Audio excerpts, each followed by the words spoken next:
नमस्कार, मी डॉक्टर सुजाता. आज आपण पिट्रेसिस अल्बा म्हणजेच गालावरचा पांढरा चट्टा याविषयी माहिती घेणार आहोत. तर हा कशामुळे होतो? हा हार्मफुल आहे का? हा घातक आहे का? गंभीर आहे का? हा दुसऱ्यांना होऊ शकतो का? याच्यावरचे उपचार काही याविषयी थोडक्यात माहिती देणार आहे.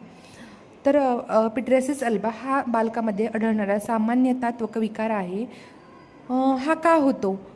तर कोरडी त्वचा, माइल्ड एक्झिमा म्हणजेच एक्झिमा हा एक त्वकविकार आहे, त्याच्यामुळे होऊ शकतो किंवा उन्हामध्ये फिरल्याने सन एक्सपोजरमुळे हा पांढरा चट्टा येऊ शकतो. हा सामान्यतः गालावरती आढळतो. याच्यावरती उपचार काय आहे? तर दररोज मॉइश्चरायझर लावणे, विशेषतः डागांवर मॉइश्चरायझरचा वापर करणे व माइल्ड स्टिरॉइड क्रीम वापरू शकतो. काही काळानंतर हा डाग आपोआप जातो. ह्याला ट्रीटमेंटची सुद्धा आवश्यकता नाही. पण याचबरोबर बाळाचं वजन, उंची चेक करणं महत्त्वाचं आहे. बाळ ॲनिमिक आहे का? बाळाला वॉर्म्स आहेत का? त्याच्यासाठी ती पण माहिती घेणं गरजेचं आहे यासोबत. तर याची माहिती तुम्ही जवळच्या डॉक्टरांना भेटून घेऊ शकता.